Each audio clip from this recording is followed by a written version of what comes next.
Nós vamos retomar as pregações em Deuteronômio, última sessão do capítulo 1, Deuteronômio 1, versos 19 até o final, verso 46. Deuteronômio 1, 19 a 46.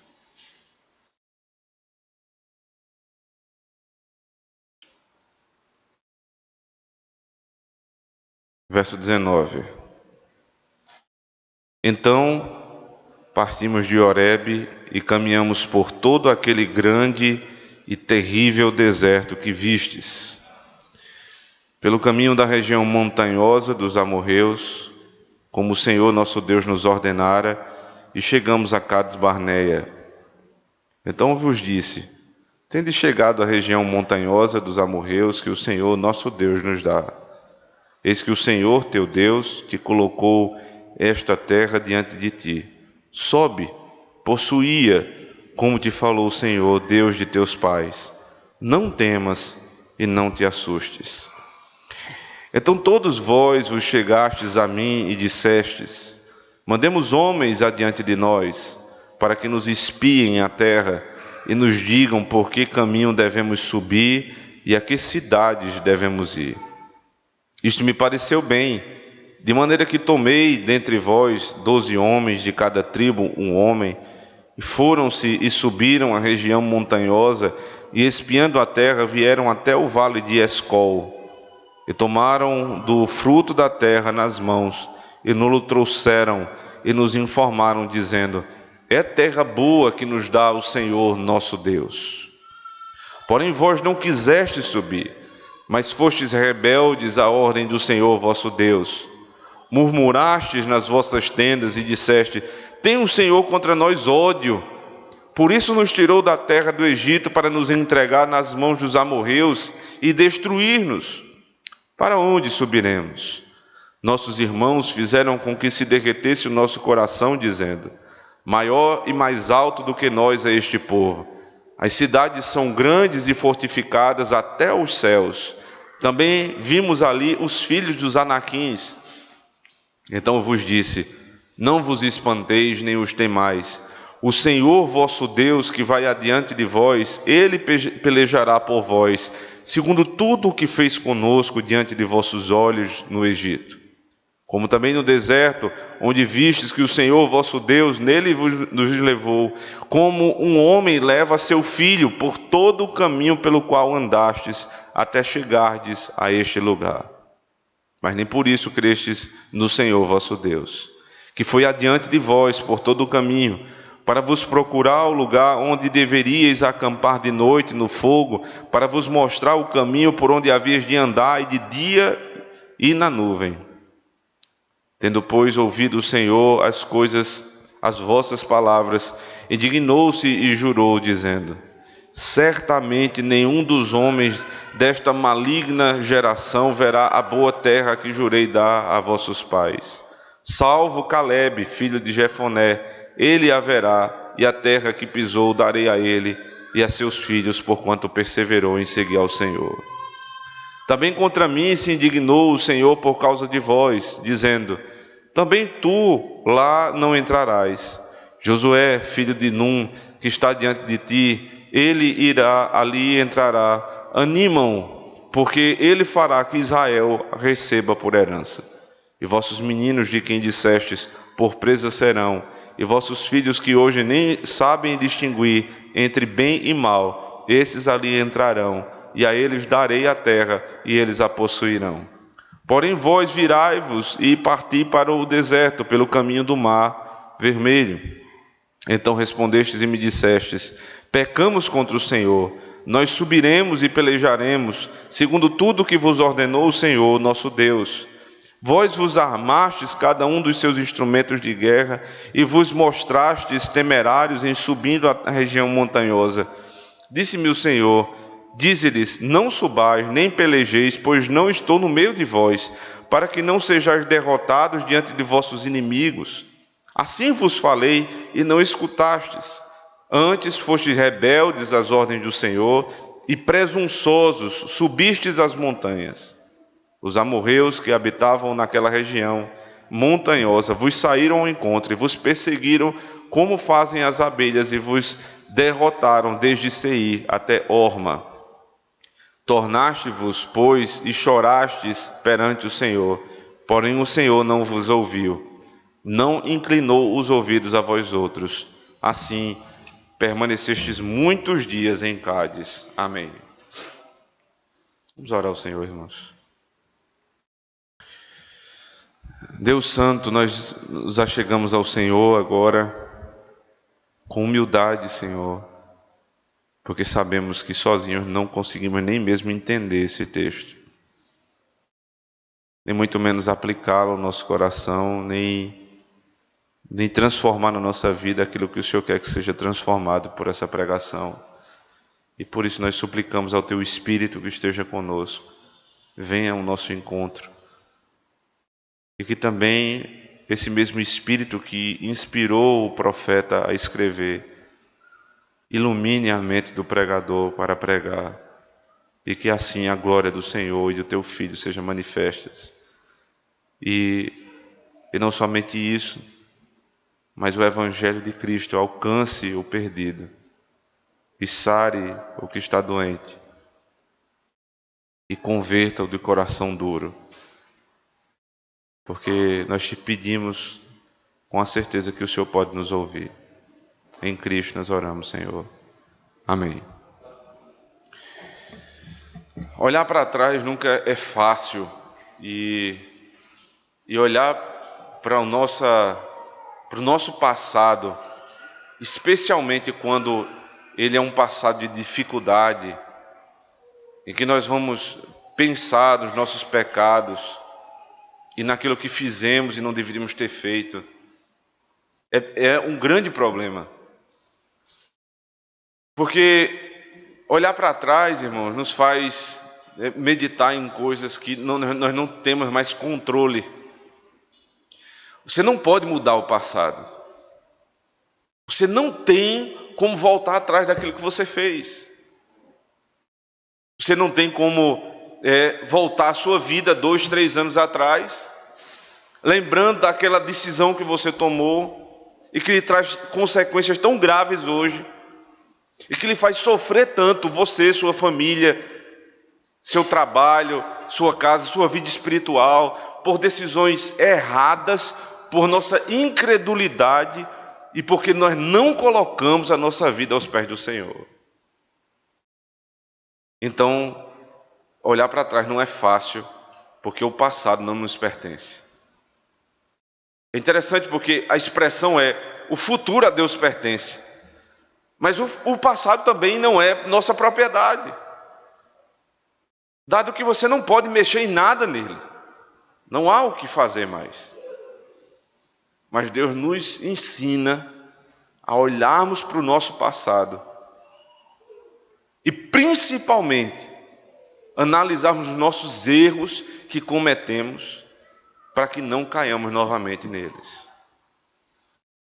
É importante, irmãos, que num texto como esse, em Deuteronômio, que nós estamos revisitando passagens já antigas, não só em tempo em que aconteceram, mas são antigas porque nós já vimos isso muitas vezes em Gênesis, Êxodo, Levítico, mas principalmente em Números. E nós estamos revisitando histórias já conhecidas para verificar que Israel precisava se converter do seu mau caminho. Eles já passaram por tribulação e eles já erraram lá atrás. E o que acontece hoje em Israel, aqui em Deuteronômio capítulo 1, é fruto de decisões antigas. Porque o que nós somos hoje é justamente isso.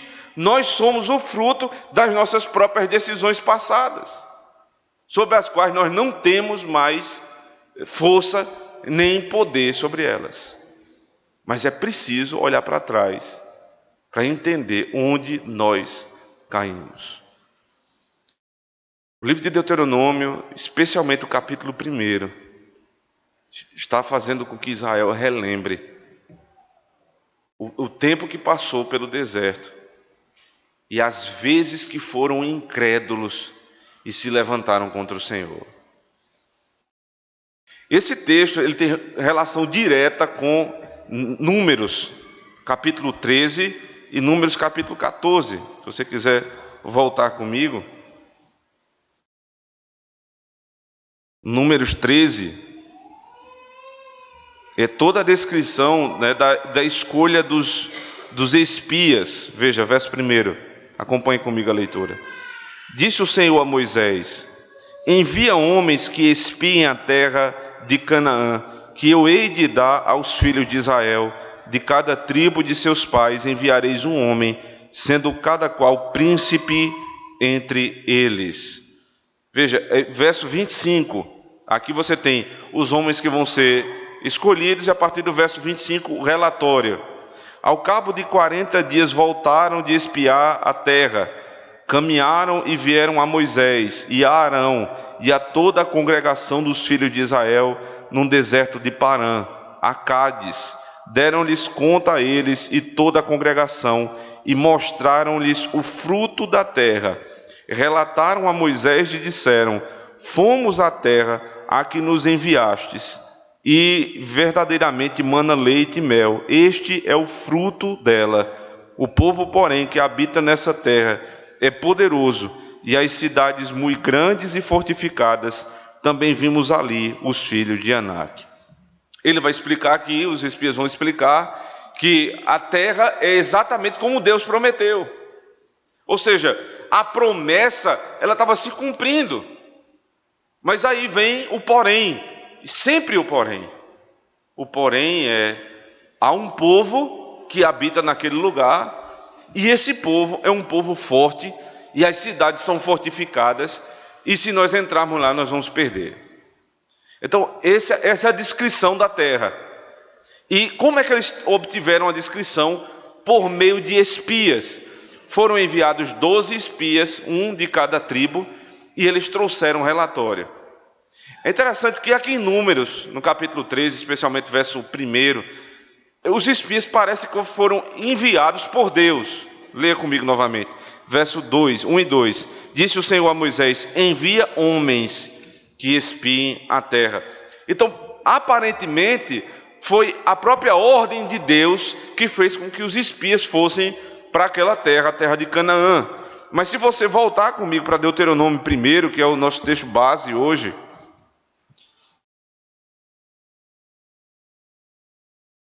você vai perceber, versos 21 e 22.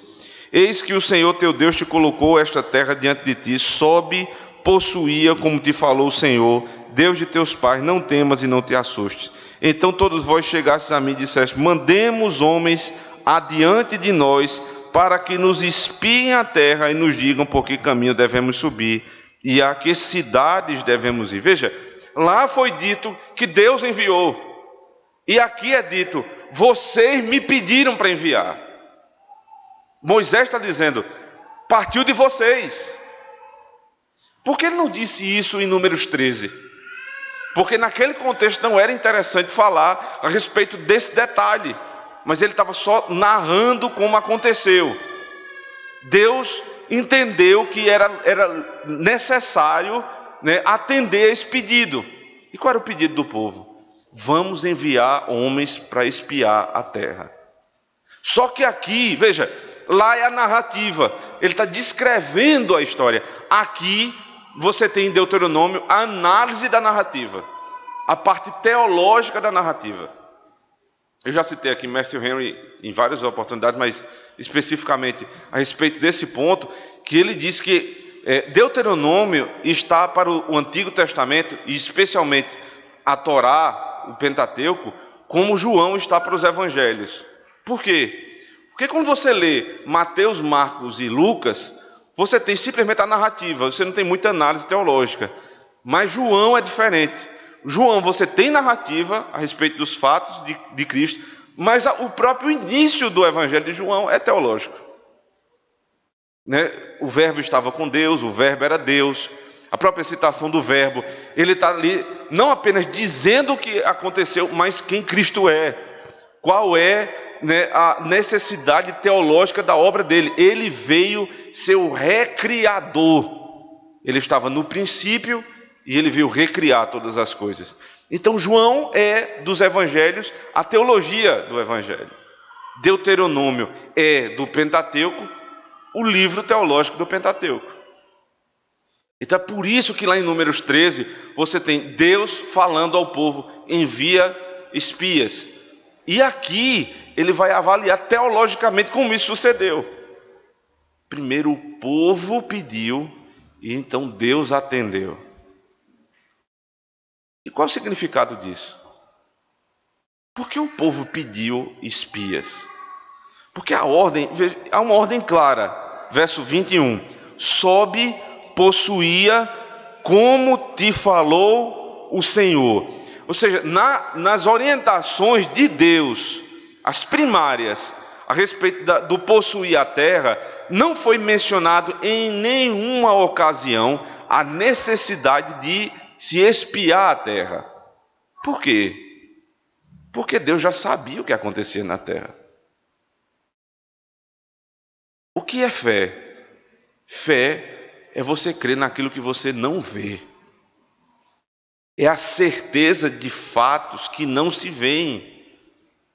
É a firme convicção do que você não vê, mas você sabe que existe. Fé não é salto no escuro. A fé não é uma loucura. Fé não é irracional. A fé, ela é fundamentada na palavra. Então, você não precisa espiar o que tem lá do outro lado para você saber o que é que tem. Como muitos irmãos nossos desejam espiar o inferno para saber o que tem lá.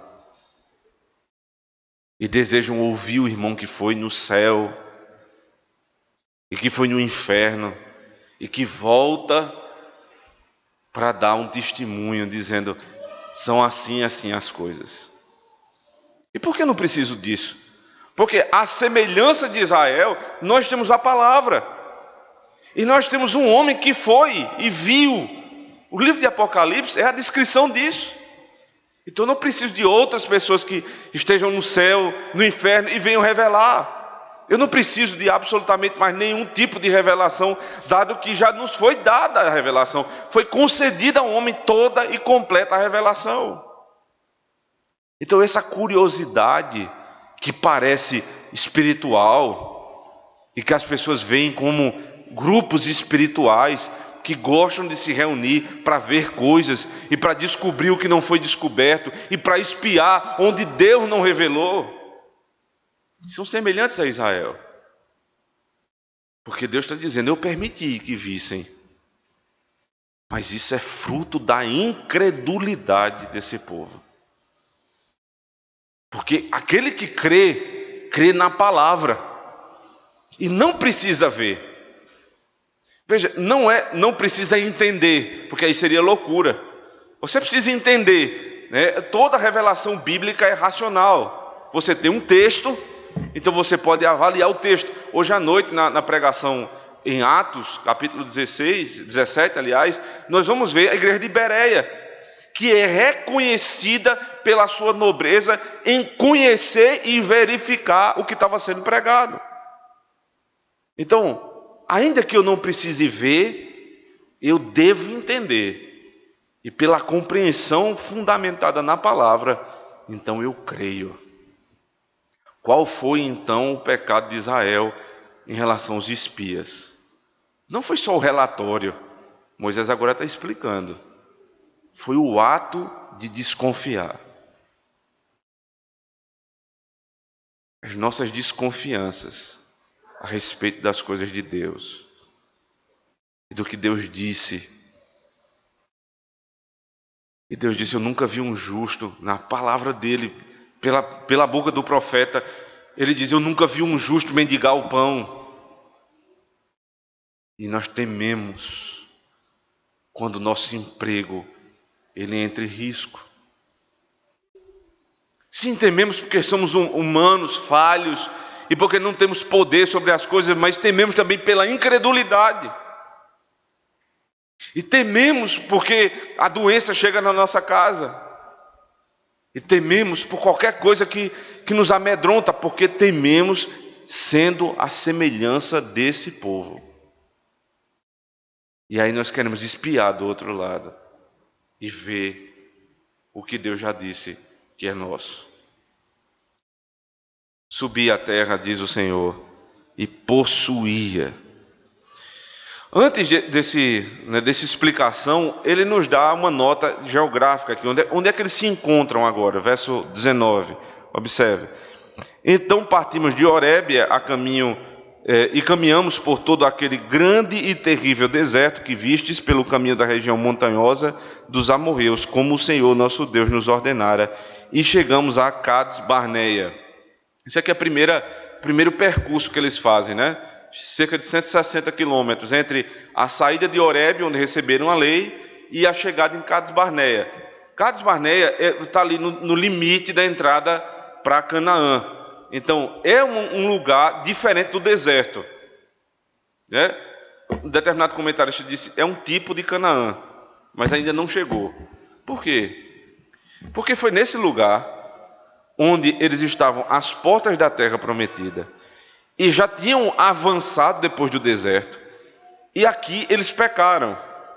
Quando eles viram, né, toda a beleza de Cades Barneia, porque tinha muitas fontes de água, era um lugar próspero, um lugar rico, mas ainda não era a terra prometida, e eles souberam do relatório dos espias que era difícil entrar, então, às portas da terra e vendo parte da promessa, eles decidiram, né, pela boca, mas antes disso, como está escrito lá em Atos capítulo 7, na narrativa do sermão de Estevão, no seu coração decidiram voltar para o Egito. Exatamente nesse ponto. Por isso aqui a nota geográfica não é sem sentido. Ele está dizendo no ponto, qual foi o ponto do pecado de Israel. Você está quase na terra da promessa, quase chegando, e você agora, por conta da incredulidade, quer voltar todo o caminho. A vida cristã é uma caminhada, e não é à toa que a religião que nós professamos a primeira vez foi chamada a religião do caminho. E por que do caminho? Porque você prossegue na fé. Nós dizemos isso, nós estamos em processo de santificação, nós estamos caminhando com Deus. Só que essa caminhada, às vezes é mais rápida, às vezes é mais lenta, e às vezes a gente dá uns passos atrás. Exatamente o que está acontecendo aqui com o povo. Eles estavam quase lá, mas o coração deles estava longe. Fisicamente Israel estava às portas da terra prometida, mas espiritualmente ainda no Egito. Porque fisicamente você pode estar aqui, e fisicamente você pode estar olhando para mim, e você pode estar se fazendo que está prestando atenção, e sua mente está muito longe daqui. E fisicamente a gente faz muita coisa. Fisicamente a gente se ajoelha, fisicamente a gente ora, e fisicamente a gente parece ser muito piedoso e está perto de Deus, quando espiritualmente nós estamos longe do Senhor. Por isso que a gente não pode confundir a pessoa estar na igreja e a pessoa ser crente. Porque estar na igreja está fisicamente. Eles estavam, Cades Barneia era as portas da terra. Eles foram até ali. Quem duvidaria que esse povo entraria na terra prometida, que era um tipo do céu? Mas quanta surpresa haverá ao entrarmos na nossa terra prometida, a Jerusalém celestial. Porque os que pareciam estar perto, estavam longe. Você só parece estar perto. Se você só parece, é hora de você se arrepender do seu pecado. Se o teu coração tem sede pelas coisas do passado, né? Porque esse é o pensamento também a respeito do passado. É o desejo de voltar. Esse povo tinha desejo de retroceder. Nas palavras de Estevão, Eles tinham o Egito no coração. Eles tinham Deus na boca e o Egito no coração. Você tem os salmos na boca. Você tem a palavra de Deus na boca, mas tem um Egito no seu coração. E a vontade de retroceder. E por conta desse pecado aqui, eles vão passar mais 38 anos no deserto. Qual o pecado deles? Incredulidade. Chegaram às portas da terra e não conseguiram crer que passariam por aquela tribulação. Veja a parte, né, do relatório que é dado, alguns detalhes do que é dito. Veja a partir do verso 23. Acompanhe comigo. Isto me pareceu bem, de maneira que tomei dentre vós 12 homens, de cada tribo um homem. E foram-se e subiram a região montanhosa, e espiando a terra, vieram até o vale de Escol. E tomaram do fruto da terra nas mãos, e nos trouxeram, e nos informaram, dizendo: é terra boa que nos dá o Senhor nosso Deus. É terra boa. Aqui a informação é curta, mas volta comigo lá para Números 13.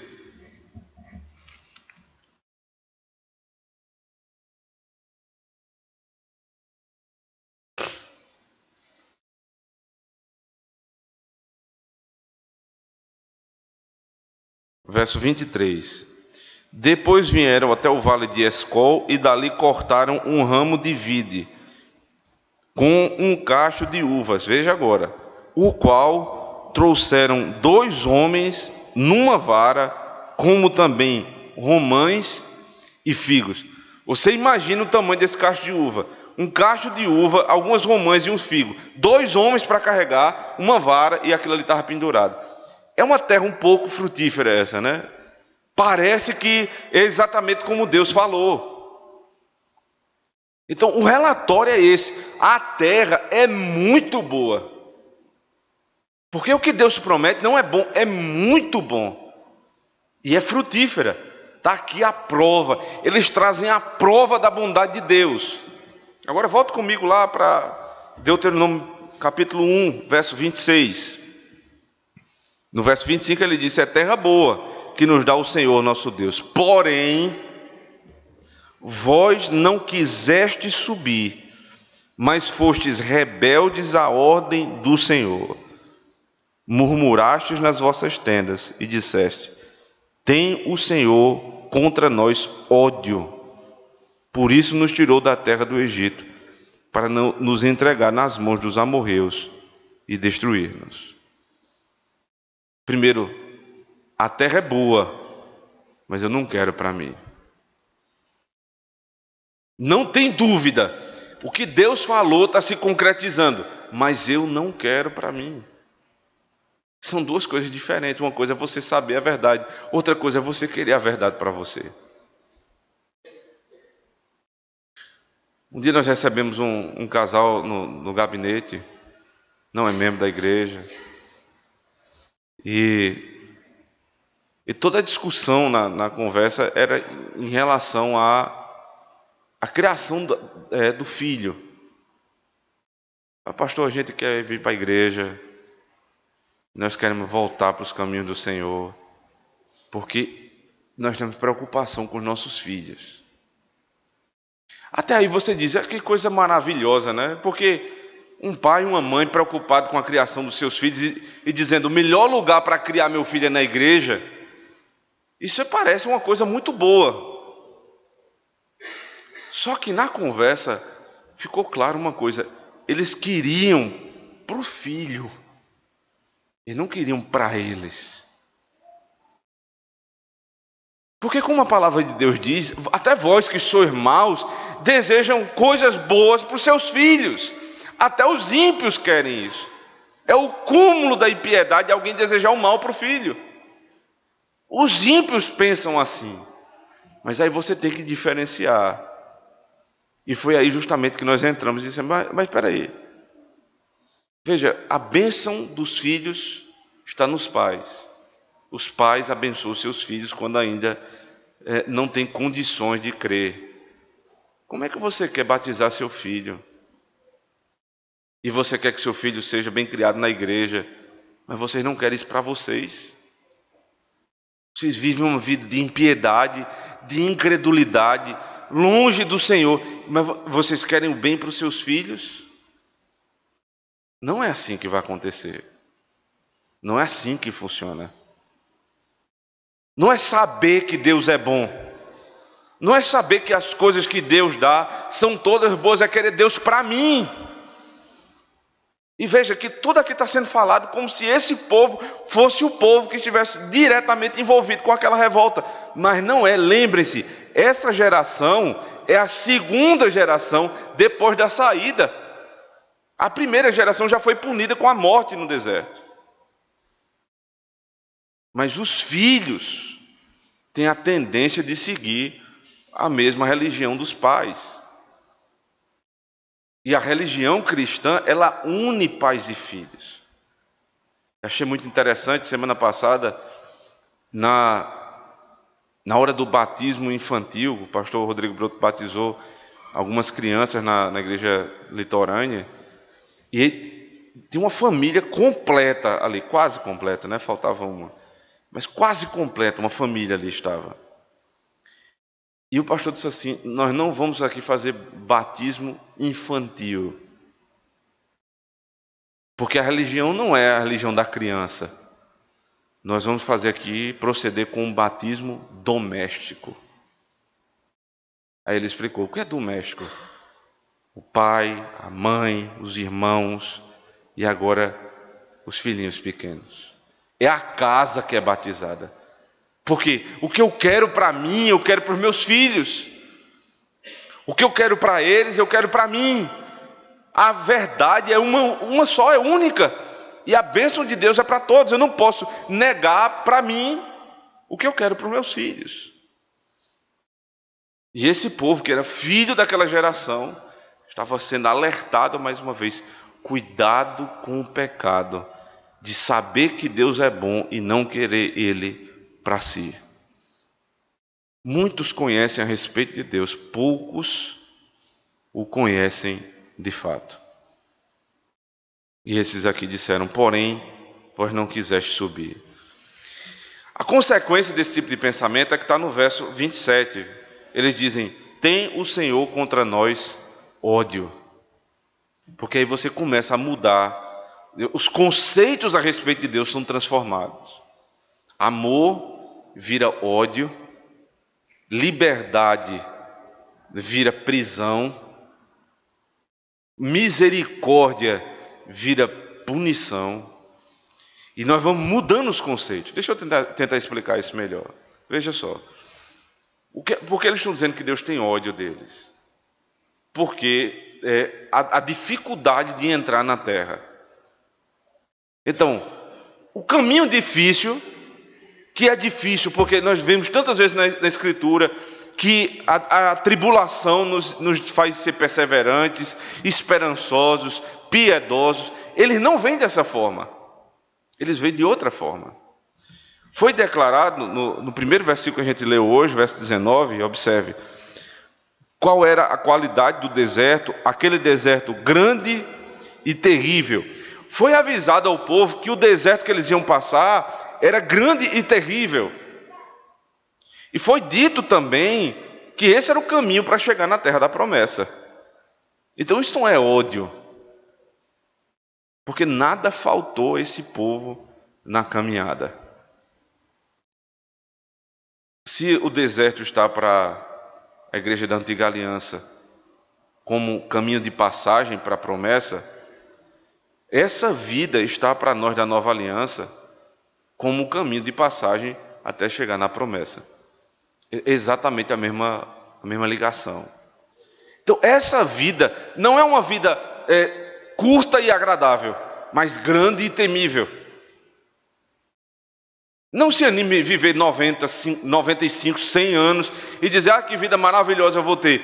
A sua vida vai ser uma grande e terrível caminhada. Porque é assim esse mundo.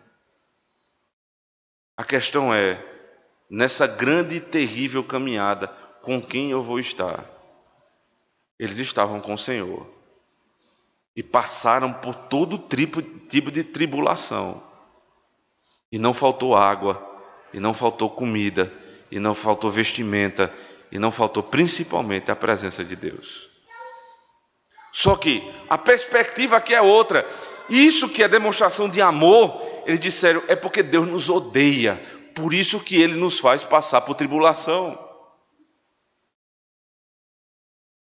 Eu tenho um primo que ele é revoltado com Deus, até hoje é revoltado com Deus.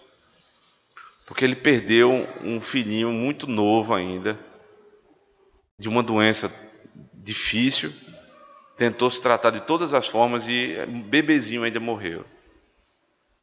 Então toda a afirmação dele é: se Deus fosse bom e se Deus existisse, Ele teria feito meu filho ainda viver. Mas essa é a forma errada, essa é a forma ímpia de ver as coisas, né? A forma de um crente ver, como nós vimos essa semana, eu tenho acompanhado um caso de um casal que perdeu, né, um bebezinho, só que eles são crentes. E eles falando do funeral do filho deles de uma forma impressionante. Que eles iriam agradecer a Deus pela vida do bebezinho, pelo o tempo que Deus deu com eles. E porque eles sabem agora que Ele está na glória. Então isso é ver a tribulação como amor de Deus. E aquilo é ver a tribulação como ódio de Deus. É só a perspectiva que muda. A história é exatamente a mesma. E aí é o grande questionamento: como você vê a tribulação na sua vida? Porque se você não vê como a mão de Deus, você vai ver como o ódio de Deus. E você vai se revoltar contra o Senhor. Eles disseram: tem o Senhor ódio, por isso nos tirou da terra do Egito. Ele tem ódio contra nós. Verso 30 diz assim: o Senhor vosso Deus que vai adiante de nós, Ele pelejará por vós, segundo tudo o que fez conosco diante de vossos olhos no Egito, como também no deserto, onde vistes que o Senhor vosso Deus nele vos levou, como um homem leva a seu filho, por todo o caminho pelo qual andastes até chegardes a este lugar. Mas nem por isso crestes no Senhor vosso Deus, que foi adiante de vós por todo o caminho, para vos procurar o lugar onde deverias acampar de noite, no fogo, para vos mostrar o caminho por onde havias de andar, e de dia na nuvem. Aqui ele está explicando a forma de Deus caminhar com o povo. Ele diz: vocês não deveriam temer agora as portas da terra, porque até agora Deus não os abandonou. Aí agora ele vai trazer à memória o que foi que Deus fez no deserto. Veja a expressão como ele usa: como um homem leva a seu filho. Então aqui você pode substituir tranquilamente como um pai leva o seu filho. Não é como um tirano, o faraó carregava o povo no Egito, mas como um pai leva o seu filho. Deus nos carrega nesse deserto que nós vivemos hoje, irmãos, como um pai carrega o seu filho. Ainda é deserto, ainda é grande, ainda é temível, mas é o nosso pai. Ele carrega, ele não te empurra, ele não te faz tropeçar, ele te carrega. Você imagina que a expressão é como se ele estivesse nos braços. Você está nos braços do seu pai no deserto. Ele não vai te deixar o deserto maltratar a tua vida. Ele te carrega por esse caminho. Essa é exatamente a mensagem que está sendo dada aqui. No meio da tribulação. Veja, no fogo à noite, para que o frio não te moleste. E de dia, a nuvem, para que o sol não te faça mal. Isso aqui é coisa de pai. Todas as vezes que nós passamos por tribulação, você lembre dessa cena. Ele está me carregando como um pai carrega o filho. Mas porque foram terrivelmente rebeldes, vem o castigo. Verso 34. Tendo, pois, ouvido o Senhor as vossas palavras, indignou-se e jurou, dizendo: certamente nenhum dos homens desta maligna geração verá a boa terra que jurei dar a vossos pais. Salvo Calebe, filho de Jefoné, ele a verá, e a terra que pisou darei a ele e a seus filhos, porquanto perseverou em seguir ao Senhor. Também contra mim se indignou, o próprio Moisés dizendo isso, o Senhor por causa de vós, dizendo: também tu lá não entrarás. Josué, filho de Num, que está adiante de ti, ele ali entrará. Animam, porque ele fará que Israel a receba por herança. Qual é o castigo aqui? Vocês não vão entrar na terra. Por que não entram na terra? Porque a terra dá promessa. Quem são os habitantes da terra da promessa? Os crentes que creem na promessa. O que é que faz alguém entrar no céu? A fé na promessa. Você percebe como exatamente o mesmo modo de salvação que havia no Antigo e no Novo Testamento? É a fé que nos faz receber a promessa de salvação. Qual foi o pecado de Israel? Incredulidade. Qual foi o pecado agora de Moisés? Incredulidade. Lembrando Números mais uma vez, em determinada situação em que o povo pressionava Moisés para que desse água, e da primeira vez Deus disse: fende a rocha, bate na rocha, e a rocha dará água. Mas na segunda vez Deus disse: não bata na rocha, fale a rocha. A progressão da revelação. Você não vai precisar bater mais, não precisa. Quanto mais luz no Evangelho, menos você precisa fazer algo e mais você precisa falar. O poder da palavra estava sendo revelado ali, mas Moisés, com raiva, em vez de falar, ele bateu. Qual foi a punição? Não vai entrar na terra. Aí lembre-se, né? Porque aqui sempre é bom lembrar. Isso aqui não está dizendo que Moisés não foi para o céu. Não é isso. Porque Moisés vai aparecer lá em Mateus, né, na transfiguração. Cristo, Moisés e Elias, eles vão aparecer para os apóstolos glorificados. Então Moisés está no céu, não tem dúvida a respeito disso. Mas aqui é a punição, o castigo temporal para aquele que é incrédulo. Veja que coisa louca, né? Um crente incrédulo. É o ateísmo prático. Como os puritanos chamavam, é o ateísmo da providência. Você não crê que Deus pode lhe fazer chegar lá. E aí Deus vai mudar o profeta e aquele que vai entrar na terra, o líder. Já não é mais Moisés, agora veja como é o nome dele: Josué. Eu não sei se os irmãos lembram ainda, mas eu me lembro muito bem que quando pregávamos em Números, né, quando estava sendo feita a pregação em Números, a primeira vez que o nome de Josué aparece é Oséias, não é Josué. E Oséias basicamente a tradução seria a esperança da salvação. É aquele que espera na salvação. E para assumir o cargo de líder de Israel, o nome de Oséias mudou para Josué. Que Josué nada mais é do que Deus salva. Então, não é mais a esperança da salvação, é a concretização da salvação. Porque ele vai fazer o povo entrar na terra da promessa. Lembrando que não em Deuteronômio. Deuteronômio ainda é as portas da promessa. Mas no próximo livro, Josué, o povo entra na promessa, nele. Ou seja, ele é a salvação. Mas sabe o que é mais intrigante ainda a respeito do nome de Josué? É que é o mesmo nome de Cristo.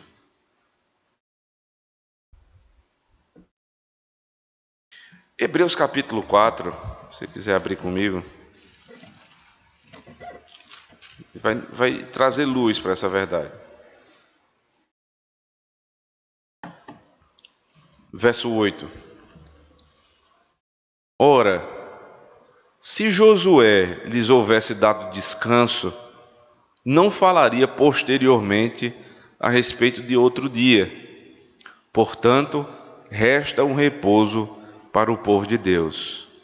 Porque aquele que entrou no descanso de Deus, também ele mesmo descansou de suas obras como Deus das suas. Esforcemo-nos, pois, por entrar naquele descanso, a fim de que ninguém caia, segundo o mesmo exemplo de desobediência. Josué, Deus salva.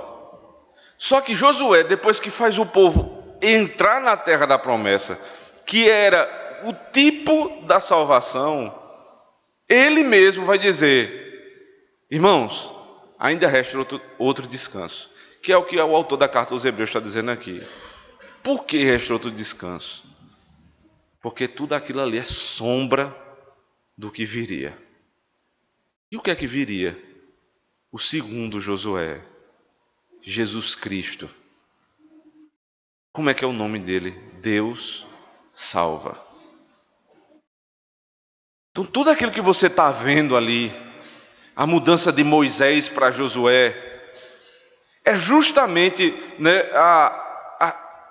em termos ainda de sombra, é o que vai acontecer no Novo Testamento. Toda a esperança de salvação ganhou a realidade no nosso Josué, Jesus Cristo. E nele nós entramos no descanso. Não resta mais dúvida nenhuma. Cristo é o nosso descanso. Ele é o nosso Josué. O que é que alguém precisa fazer para que entre no descanso do Senhor? Nada. Somente crer. Como Israel creu na palavra que trazia Josué, nós devemos crer na promessa que traz o nosso Senhor Jesus Cristo, porque ainda nos aguarda um descanso. Última parte lá do texto de Deuteronômio, capítulo 1. Ele diz assim, verso 41. Então respondeste e me dissestes: pecamos contra o Senhor, nós subiremos e pelejaremos segundo tudo o que nos ordenou o Senhor nosso Deus. Vós vos armaste cada um dos seus instrumentos de guerra e vos mostrastes temerários em subindo a região montanhosa. Disse-me o Senhor: dize-lhes, não subais, nem pelejeis, pois não estou no meio de vós, para que não sejais derrotados diante de vossos inimigos. Assim vos falei e não escutastes, antes fostes rebeldes às ordens do Senhor e presunçosos subistes as montanhas. Os amorreus que habitavam naquela região montanhosa vos saíram ao encontro e vos perseguiram como fazem as abelhas e vos derrotaram desde Seir até Horma. Tornaste-vos, pois, e chorastes perante o Senhor, porém o Senhor não vos ouviu, não inclinou os ouvidos a vós outros. Quando era para ir, eles não foram. E quando Deus disse, não vão agora, porque agora eu não vou com vocês, eles presunçosamente disseram, agora nós vamos. Porque a gente é assim, é teimoso. É teimoso. Um pai diz, não vá, a gente diz, vai. O pai diz, vá, a gente não vai. É assim. Qual foi a punição? Agora vocês vão ser derrotados e vocês vão ver o que é tentar se estabelecer nesse deserto sem mim. Derrota na certa. Josué é Jesus Cristo, Deus salva. Ele diz aqui, eu não estarei convosco. O outro nome de Cristo também é Emanuel, Deus conosco. Por que esse povo foi derrotado? Porque não escutou a liderança que falava a respeito do Deus que salva por meio da fé, e depois porque tentou ir sem Deus. Sem Deus você já está derrotado. Mas se você crê no nosso Josué, e se você anda com o nosso Emanuel, o deserto pode ser grande e terrível, mas você vai avançar, não vai ficar em Cades Barneia, mas vai prosseguir até a Jerusalém Celestial. A única esperança do povo de Deus é essa: crer nas promessas do Senhor. Um alerta a respeito da nossa caminhada. Qual foi o ponto na vida de Israel que fez com que eles caíssem no pecado? O dia que desconfiaram da palavra de Deus. O dia que você desconfiar da palavra de Deus é o dia da sua derrota. Qual é o dia da vitória do povo de Deus? Quando eles creem na promessa. Se você fez aquele exercício rápido do começo de olhar para trás e lembrar dos seus erros passados, da incredulidade do seu coração, é exatamente isso que Deus queria que você fizesse. Olhar para trás e perceber onde foi o início da nossa derrota. E entender por que nós passamos o que passamos hoje, para que hoje mesmo nós possamos mudar a disposição do nosso coração e crer na palavra do Senhor. Porque se Ele estiver conosco, não existe deserto grande e terrível que sustente o povo, porque o povo vai prosseguir para a terra da promessa. Amém. Vamos ficar de